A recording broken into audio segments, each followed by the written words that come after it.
Welcome to the Hollywood Raw YouTube page, guys. We're happy to have you here. Make sure you like, subscribe, leave us comments, do all the stuff. What are you waiting for? Let's go. I got a drug addiction to feed.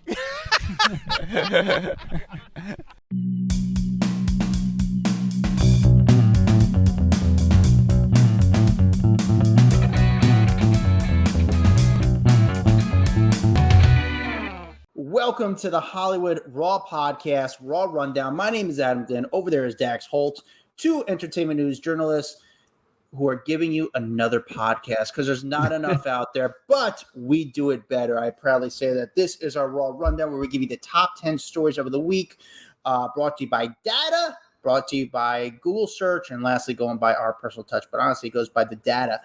Dax, how are you, sir? I'm doing good. Can't complain. Just got back from Vegas. How was Quick Vegas? trip out there. It was good. Have you ever Where'd flown? you stay? Mandalay. Look at you. But- Look at you. Dude, let me tell you, we flew, and I didn't even know we were flying JSX. Have you ever heard of JSX? Wait, when you started that sentence, I thought you were about to say private jet, but Yes, I don't know that's what just. JSX is. It's basically a private jet, but they do it with a couple people. So there was like 15 people on my flight, and that's it. Wow. And it was the most beautiful, amazing thing I've ever done in my life. We got to the It's airport. a quick trip, though. How long is that flight from Orange County to Vegas? 37 minutes. But we got to the airport 10 minutes before the flight took off. They valeted my car. We literally walked on, went directly there. Didn't have to do like the security is, there's only like 15 people. So the security check is a lot quicker, faster, smoother. You walk out onto the tarmac, up into the plane. Like, it was ridiculous. And then when I got to the other side, the JSX, where it lands, is directly across the street from Mandalay Bay. So we landed, and I was in the hotel within like 5 minutes. I was like, Dax, what just happened? Can you roughly? I know. Obviously, you went for work reasons. How much does that cost? Do you know? I think it's like $500. So pretty cool. I mean, a lot of Vegas flights are $500 anyway. Yeah. And it was, we were at the blackjack table at 12:45, and our flight was leaving at 1:15, and so they said you got to be there by 1. Oh my God. We literally finished our hand, walked downstairs, got in a taxi, did the 1 minute trip over, and we were there sitting down waiting to then get onto the plane. Like I can't even tell you. It makes me never want to fly commercial again. It was the coolest thing ever. Can I ask you this, Dax? And it's a quick flight. You said 30, 35 minutes. Do you get a food or a drink on it, or how does that work? Yeah, they gave out. Can you bring a bottle of water on there? Can you bring a bottle of... I'm sure. I don't know. I didn't try to get water through because I just am so used to not trying to get a water bottle in. Sure. But they had coffee and all this kind of stuff waiting in the waiting area. And then they handed out snacks and drinks, and they had free Starlink Wi-Fi on the plane. So I was literally texting and checking email the entire way. I read up on all of the Raw Rundown stories on the way home in the plane. Very cool. Very cool. Speak of the Raw Rundown, because I'm sick of you throwing it in my face and making me feel like crap because I drove a Honda Accord into New York City earlier today. So I'm fancy. Let's get to. Do you want to give a review before we get to our Raw Rundown? Let's do it. All right. This one comes from Smokey BS, 5 stars, titled "So Fun." This is such a fun podcast. I look forward to listening each week. Adam and Dax are fun hosts, and I feel like I'm listening to two friends chatting. Great job. Thank you, Smokey BS. Smokey. Thank you very much. On to the Raw Rundown, the top 10 stories of the week, starting with number 10. Number 10, Hugh Jackman reveals that he didn't even talk with his agent before agreeing to go into the new Deadpool and Wolverine movie, which I think is hilarious because normally your agents know everything you're doing. They're an integral part of negotiating deals. They're normally the ones that actually, the movie agent or the movie production companies will go to the agent and say, hey, we've got a role for Hugh Jackman. We'd love him to star in it. Can you get him the script? And they play the middle maker. Well, Hugh has, I guess, had been thinking about it for a long time and was like, I want to bring these two characters back together, Deadpool and Wolverine. And so he's like, I called up Ryan Reynolds and was like can we do this, and literally agreed to do the movie with Ryan, and then hit up his agent and said, oh, by the way, I just said yes to a movie and you have no idea about it. So Which is in that pretty case, awesome. you know what? In that case, first of all, no brainer. Every agent would say do that sort of role. So it's not like he took some crazy dramatic type role. Okay, let me say this. Yes, because his character Wolverine was already killed off. So when he was in the movie Logan, they killed off his character, which was like this amazing cinematic Marvel death, and everyone has applauded how well his character ended in MCU. Even like the head of it, Kevin, I don't even know how to say his last name, Frige, whatever you say his name, like talked to him and said, don't come back as Wolverine. We've already killed you off. You did a great job. Let's like leave it as that. And he goes, nope, like I promise this movie will be great. We will slot this in before I died. And, because, MCU can just kind of mess with time anyway. And so they all said, okay, let's try it. But he had to talk a lot of people into this. It's one of those things where at the end of the day, let's be real, Hugh Jackman's getting divorced and he needs to make up some money. And this movie make a lot of money. It's going to make a ton of money. It's a no-brainer. He's literally working with one of his best friends. Ryan Reynolds and him are like really tight. I just think it sounds fun. Like, why not get paid to work with your best friend? It's a good franchise to be a part of. It's a no-brainer in my opinion. He's got to work with his close friend. He knows it's going to do well. Good. No matter how bad the movie can be, which I don't think will be, it's going to do well. So, and then here's the thing for the agents and the manager, they still get paid, right? Do they get a cut of that deal even though they didn't negotiate and didn't do it? So, I mean, what a great gig to be that guy's agent where he just does the work and we just sit back and just all you are is basically doing the wiring of the money.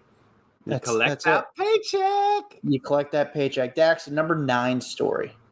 Cassie actually speaking out for the first time since the whole Diddy assault footage surfaced.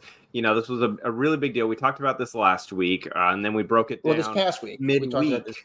Well, we talked about it on Friday of last week. Then we talked about, kind of broke down the whole story. So if you're not familiar with everything going on in the Diddy scandal of life, listen to our Wednesday episode. We broke it all down.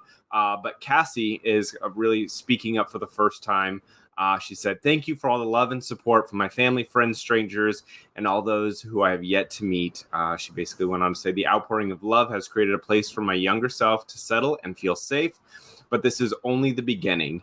Domestic violence is the issue. It broke me down to someone I never thought I would become. With a lot of hard work, I'm better today, and I will always be recovering from my past. And then she went on, she thanks everyone that has taken the time to take this matter seriously. And she said, my only ask is that everyone open your heart to believing victims the first time. It takes a lot of heart to tell the truth out of a situation that you were powerless in. I offer my hand to all those still living in fear. Reach out to your people. Don't cut them off. No one should carry this weight alone. The healing journey is never ending, but the support means everything to me. Thank you. Love always, Cassie. So, I think, this has to be such a weight off of her shoulders, having this video come forward.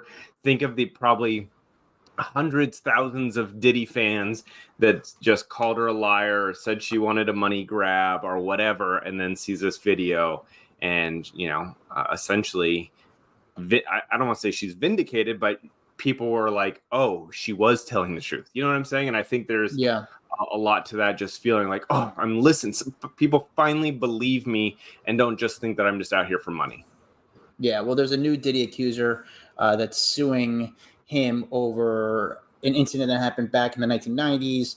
A girl who she was a student at the Fashion Institute of Technology said that Diddy offered to help mentor her in the fashion industry and basically just gave her a bunch of alcohol. And you pretty much know the rest. He allegedly forced himself on her. So we'll see if other people come forward. I think for Cassie, it was nice. I don't want to say nice for her to release a statement. I think it was just, like you said, Dax, it was one of those things where it was reassuring for herself and to kind of put it to a test, because she got a lot of flack over when she initially offered the lawsuit. And even myself, I think when she did the lawsuit, you start to question. And then when they kind of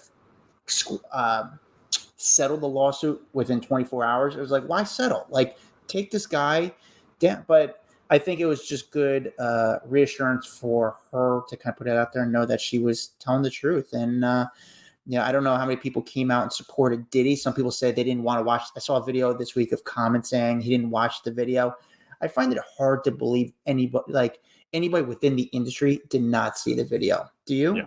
No, the video was everywhere. When CNN breaks the story and posts about it, it's coming on your feed. 100%. No way people. Very weird. Dax, number 8. Zach Brown and his estranged wife going after each other. I mean, this has turned into a very nasty divorce very quickly.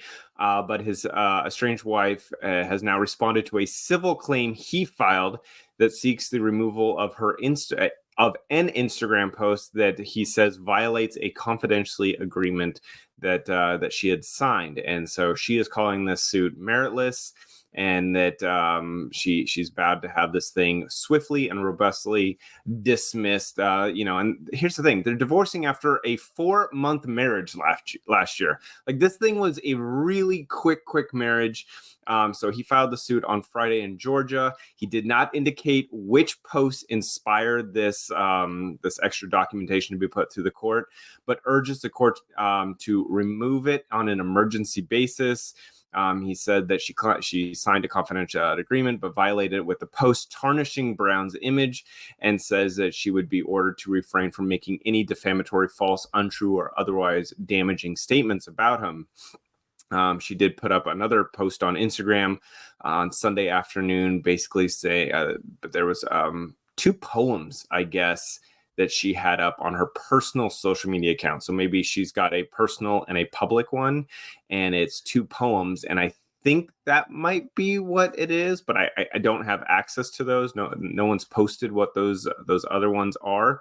And she's like, look, this is not my fault. He's making a spectacle out of the privacy of an unnecessary divorce filing, mocking their nuptials in music videos, making a defamatory character of her, and through unnecessary legal, meritless public lawsuits. So she's basically saying, you're making this worse than it needs to be. You're the one trying to profit off of our divorce. Like, knock it off. So we'll see. This will probably keep going as it always does. I'm curious what's going to happen once they go to court, because she sounds like she's going to air, if she's not trying to air it all out. It's a 4-month marriage. Like, let's be realistic. They're, in 4 months, how much community property is there really? Was there, a 4-month marriage? Like, did he release an album within those 4 months? Like, I doubt it. Yeah, I gotta imagine they did some paperwork, some sort of prenup. Not like prenups really mean too much, but how much does she really know? But this girl, she's like guns up in the air. She's ready to go the distance with him, and she's going to air it all out. And I think she's become a celebrity of herself. I guess she's already might hate her, but yeah, she's a part of SAG-AFTRA. She says she's an actress, a stunt woman, professional model, so brand ambassador. So anyway, okay.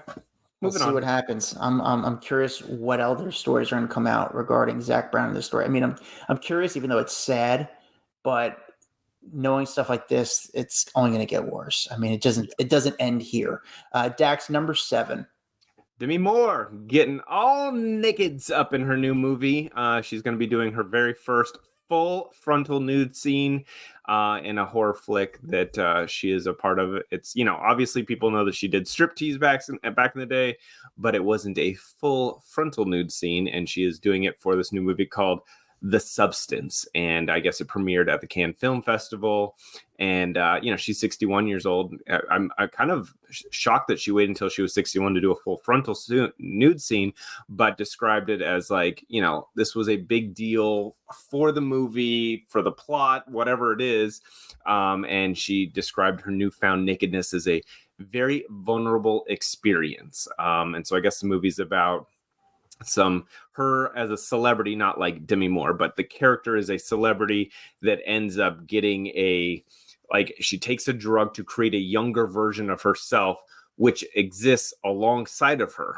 And so Margaret Qualley is actually going to be playing the younger version of her in this movie. But she said, obviously we got quite close naked. And we had a lot of levity in those moments of how absurd certain situations were. But ultimately, it's just about really directing your communication and mutual trust. So anyway, this nude scene is getting a lot of attention. People are talking about it, which is going to drive a lot of people into the movie theater. And by the way, I guess it is pretty good because it got a standing ovation at the Cannes Film Festival that was like over 10 minutes. A couple different reports said 13 minutes, 11 minutes. Either way, it was a very long standing ovation. All these standing ovations at the Cannes Film Festival. You know, Kevin Costner apparently got a huge standing ovation. Remember last year, or was it 2 years ago, Brendan Fraser got the one that went on for like so long. It's like, at what point? Well, he went on to win the Oscar, so clearly he must have done a great job. I never saw The Whale. I saw that movie. It was a weird. It was one of those movies like you watch once and that's it. I'm not mad I saw it, but it wasn't like entertained. It was like what it was. It was an uncomfortable movie to watch. If you saw that movie, Brendan Fraser one, he was fine in it, but he was better in Encino Man. Great movie, Encino Man. I miss Pauly Shore movies. Demi Moore naked in this movie. I just hope that the role asked for her to be nude. What I say about that is, like, did she just go nude because she looks great at 61 and wants to be naked and show off her body, and it's like it promotes the movie, or does it actually go with the scene? Because I remember Olivia Munn went naked in Magic Mike 2, and it was so unnecessary. Like, this is the movie you're going to show your boobs in, and it was just unnecessary in the movie. So I just hope it's not forced. Does that make sense, Dax? I totally get it. You know what feels forced? You want to hear some forced nakedness? Yeah. Britney Spears. Can we talk? Yeah, let's talk number 6. Get to that? Okay. Britney's number 6. By the way, before we get to Britney number 6, another weird naked part. Kevin Bacon in Wild Things. Remember they just show him just naked with his penis out? Yeah. Was it Kevin Bacon? Yeah, it was Kevin Bacon. Yeah, weird thing. All right, number 6, Britney Spears naked. Tell me about this, Dex. Yeah, so she posted another IG video of her on the beach in like ankle deep water, just fully butt naked, laying down, arching her back, putting her butt in the air. And this came up on my feed. I'm like, what is she doing? Like, what are you doing, Britney? Stop it. But she did put up another IG post talking about a lot of the nerve damage and trauma that she's been through, and she kind of like wanted to forgive a lot of people in her life that she blames for many, many things, including her health issues. But she got candid about the nerve damage to the right side of her body, which she says is so severe she can't even think straight sometimes, and that it's left her with loads of trauma. And this is not something that she has kept quiet. She's talked about this before, but basically her post on Wednesday, she's kind of digging deep to forgive those people that she believes has caused her a lot of the suffering. And the post is about making peace with everyone, including her parents, who she said wronged her throughout her life. She said, look, I'm not trying to play the victim, but I am trying to be honest about my ongoing trauma and the promises to let go of anger. Listen, I love me some Britney, but I read some of her posts sometimes, and I am so nervous for her. We've talked about this before, and now it's getting a lot more attention.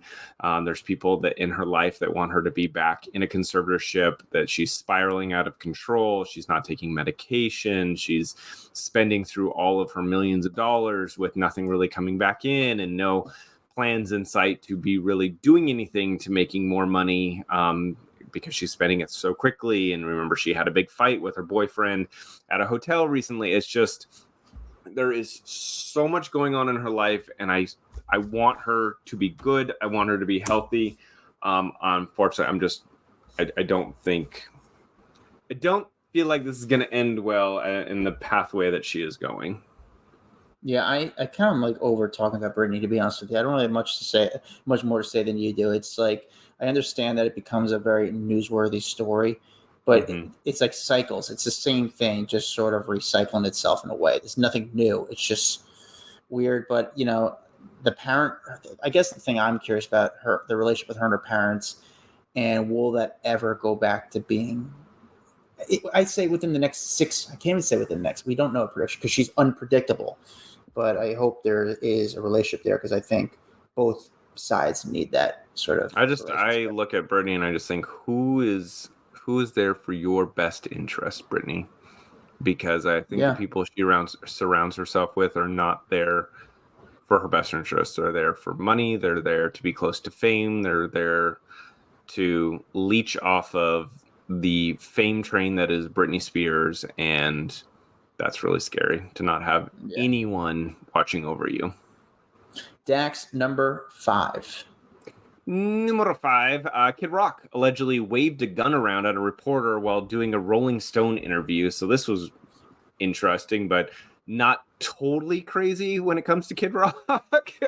But basically, he did this explosive interview with Rolling Stone magazine where he sat and he was interviewed by reporter David Presner for a wide-ranging profile that was published late on Sunday night. The conversation obviously got into politics because whenever you talk Kid Rock, you have to talk politics. He's a very polarizing person, very far right, big Trump supporter, and he wants to make sure everyone knows that.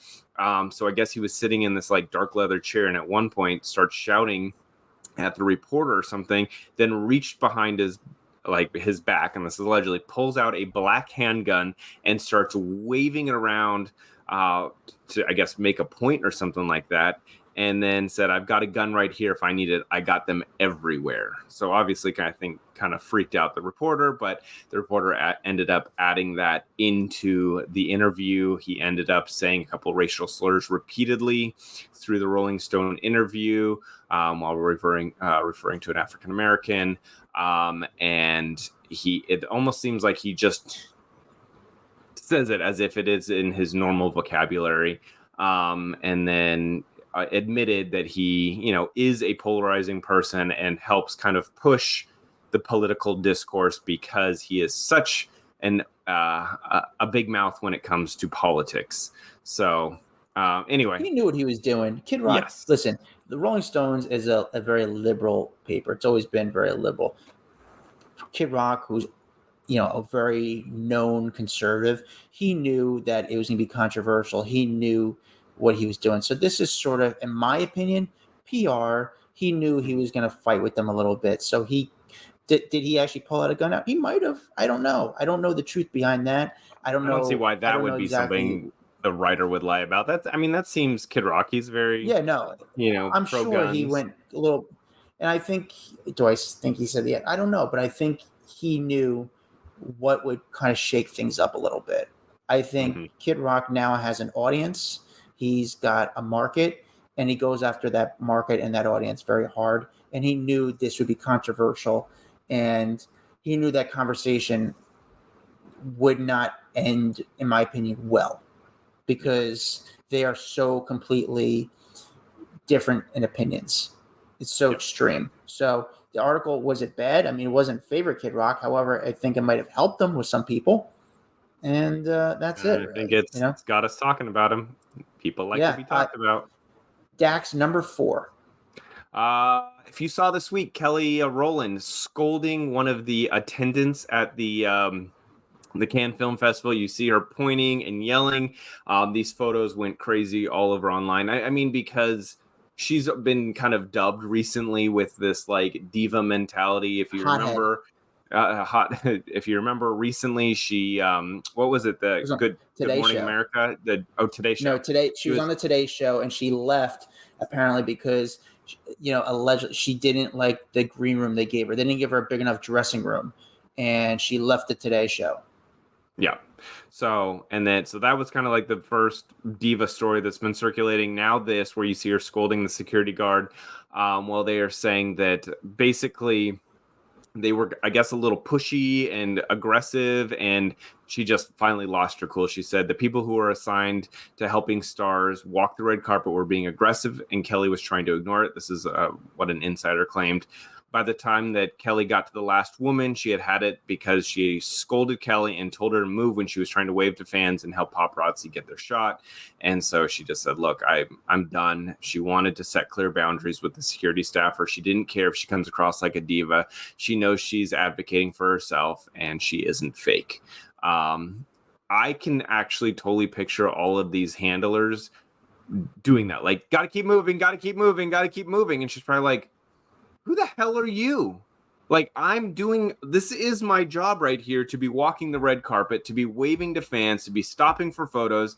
Like, knock it off. I can see her absolutely losing her cool with that, and I am not going to fault her for this one. Like, it is what, I've been in situations on red carpet, and the Cannes red carpet is probably 10 times crazier than any red carpet that I've ever been to, and it's just a lot of commotion, screaming, yelling, but you got to let the star do her thing. Yeah, I've seen like they had some shows are trying to bring in like lip readers to see what she was saying. I mean, I think it was just chaos and someone trying to keep who knows what happened. But I think Kelly in the last 6 months between the Today Show incident and this incident is becoming portrayed as a little bit of a hothead. Mm-hmm. And we only saw the photos. I don't know if there's video of it, but who knows how really bad it was. But it's a storyline. People like storylines. It did get a lot of heat because Cannes going on right now, or the Cannes Film Festival.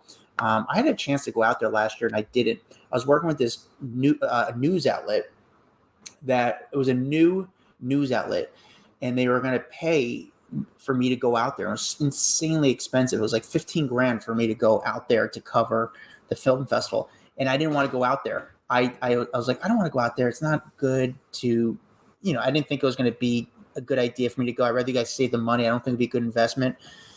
And what happened? I should have took advantage of it because 3 months later, the company went out of business. So I should have took advantage of the company's money and went to the Cannes Film Festival. So that stunk. Dax, number 3. Jennifer Lopez. She got a little ambushed by a question while she was in Mexico City promoting her new film, Atlas. She's up there, and they're doing like a meet and greet, talking with all the press. And one of the people in the crowd, of course, had to ask the Ben Affleck question. The reporter asked, and they knew that was going to be big. It's going to be bad. Yeah. And the reporter asked, are the rumors, quote unquote, about her marriage issues with Ben Affleck, are they true? And and instantly her co-star is like, we're not doing that. Okay, thank you so much, guys. Really appreciate it. And, she's like, you know better than that. And basically kind of like getting upset at the reporter, which I agree. Like, I am sure that when she walked into that room, all the reporters were told, or right before she walked in, all the reporters were told, no Ben questions. Like, that's what they do. If there is a hot button issue going on in their life, especially like a divorce, it's the last thing they want brought up during a big meet and greet like this. I'm sure the reporters were told, do not ask about Ben. And that reporter was like, I don't ask, I'm going to get fired when I get back. So I'm going to go ahead and just throw it out there because at the end of the day, look, it's getting attention. It did its job by people wanting to see how she reacts to that question. But I'm sure that person's got a lot of flack in there. I understand the reporter trying to get something out of this thing, trying to become buzzworthy, trying to make a crazy clip. I understand Jennifer not wanting to speak about it. Part of me starting to think that Jennifer is also using this stuff to kind of promote the film, possibly, this project. I mean, we're getting to talk about Jennifer a lot. Now, I don't know that for sure, but she is a black belt in the game. She understands it better than anyone. And us talking about her is promoting her movie, because in there we talk about her movie. We mention the movie. So it's show business. So, but we'll see. Or, the other side of thinking about this is like the public, the media, the fans, the audience. Are we sort of ourselves separating these two, where it's making it uncomfortable for them? So, but I don't know what to believe there, but if anybody knows PR and marketing, Jennifer Lopez understands it better than anyone. Dax, number 2. The Rock looking completely unrecognizable for his new film, The Smashing Machine, where he plays MMA star Mark Kerr. They released a couple of images from the movie. This is a movie, by the way, he's going to be in with Emily Blunt, but you don't recognize him. Number one, he's got insane. hair. Yeah. But I don't know what kind of prosthetics they put on his face, because it doesn't look like you look at it and you go, oh, it's The Rock, but I don't know why it doesn't look like him, other than him having hair, which is kind of unusual. But yeah, he's shirtless, so you see all of his muscles and all that kind of stuff. But people are talking about, oh, is this the movie that he is going for the Oscar nomination? Because it time and time again, when you've got these big actors or actresses and they go and they morph into a different person for a role, those are normally the roles that get nominated for Oscars, because you've become the person. You are not Leonardo DiCaprio, you are whatever person. You know what I'm saying? Like and that's when they start getting nominations. Yeah, we'll see if I mean, I don't think The Rock has done a movie that's even close to being getting a nomination. But in this role, the Tooth Fairy, Dax. But this movie, when you see the photo of The Rock, it's hard to believe it's even The Rock. The makeup people. Oh, and all of his tattoos are gone too. Mm-hmm. I didn't realize that. Like I had seen some other photos of him where he's covered in all these like. I don't know if they're tribal or Hawaiian style tattoos, and those are all gone for this movie. So that's another thing that makes it not look like him at all. Yeah, I think people just clicked on this story just to see the photo of The Rock. And then you look at the photo and you're just on the page for so long saying, that's The Rock? I can't believe that's The Rock. But I guess that's the same thing with like Charlize Theron in Monster, or Christian Bale and The Machinist. Like they just didn't look like themselves, and it was wild. Yeah, I mean, Charlize Theron, Monster, that was insane. Dax, the number one story of the week. Oh, a lot of confusion going on with Elvis's Graceland. There was basically an alleged auction fraud that caught the attention of the FBI. So this is really weird, but FBI agents have contacted Elvis Presley's granddaughter, Riley Keough, because, she is basically the heir to Graceland. But there was all these stories coming out that her mom, Lisa Marie, had taken out a loan of like $3.8 million from Graceland before she had died and owed them a bunch of money. And so since it wasn't getting paid back and they were in debt, the Graceland was going up for auction. And Riley's like, whoa, what are you talking about? This is one of the most successful museums in America, like one of the most traveled. There is tons of money flowing into Graceland. Like, what is happening? And they believe that there is some kind of auction fraud going on, that that someone has kind of inserted themselves with documentation. And she looked over the documents and she's like, that's not my mom's signature. Like that is not her signature. Someone has what the hell do you call that again? Forged. Why? That word was literally not within 50 miles of my brain right now. That someone has forged her signature. These documents are fake, and so it like put a halt to this auction that potentially should not even be going on. That is a pretty crazy thing. Yeah, like that's an insane thing to do. Have you ever been to Graceland? I have not. I've never been either. Are you a big Elvis guy? I've never even been to like Tennessee. So honestly, Nashville's the only city that of the major cities I think that I haven't been to. I mean, maybe Seattle. I've never been to Seattle. I mean, I guess there's other cities I haven't been to, but like the cool that everyone talks about, I've never been to Nashville. But it's hard for me, honestly, Dax, because I'm in New York, so it's like hard for me I don't have the ambition, the drive to go to another city. When I leave, I want to go to like where there's like nothing. I want to go to an island. However, back to Elvis. So what's the latest with like how does this resolve or what? So one source basically said that she was traumatized amid this scandal and never thought that a historic piece of property could even be considered to go into the hands of a random stranger. I mean, you got to look at that. Like for Riley, this land is so important to her. Like, her grandfather is buried there. Her mother is buried there. Her grandmother is buried there. Like, this is so ingrained into her family. And to think that for a second, all of this was going to be auctioned off without her say so, because she is the heir to everything. You know what I'm saying? So I can imagine this was a pretty big shock to her. And basically what happened, Elvis bought this property years back, like 1957 for $100,000. and then ended up dying in 1977. And Lisa Marie Presley was actually the one who opened it to the public back in 82. And made it a public museum. So everything goes to Riley at this point. So I'm sure it'll all get resolved. If it really was a forged signature and forged documents, I'm sure that they will be able to unscramble this craziness real fast. Yeah, and if it's that, I think it was like one of the top museums visited in 2023. If that's the case, there's no way they're having money problems with this museum, right? Like the cash is flowing in, I'm sure, with between merchandise and tickets to just tour the grounds. I can't imagine there being money problems there, even if they did loan out $4 million to Lisa Marie. Yeah, I agree with you, Dex. I think there is a demand for Elvis, especially in the last couple of years with the Elvis movie. They brought in new fans of Elvis, and people are curious about it.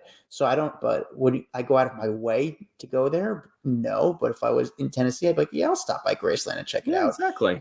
Yeah. All right. Does JSX fly to Graceland? Because I'm not going if it's not JSX. Yeah. You're so bougie now. I know. More. All right. Do they need us to read any advertisements for them? Because I'm totally down. That's our rundown, the top 10 stores of the week. Thank you guys for watching. If you're watching on YouTube, if you're listening, thank you. Make sure you guys leave us a review. Follow us on TikTok, Instagram, Facebook. We're on it all. We have a private Facebook group called Off the Record, which you guys should be in. It's a really, really cool, fun community. Follow me at Adam Glyn. Follow Dax Holt at Dax Holt. We'll see you guys next week. Bye-bye. Guys, hope you liked that video. We got a lot more where that came from. Hit that bell, like, subscribe, share with a friend. The best you do to support us is really doing that. And we really need the money because we need hair gel.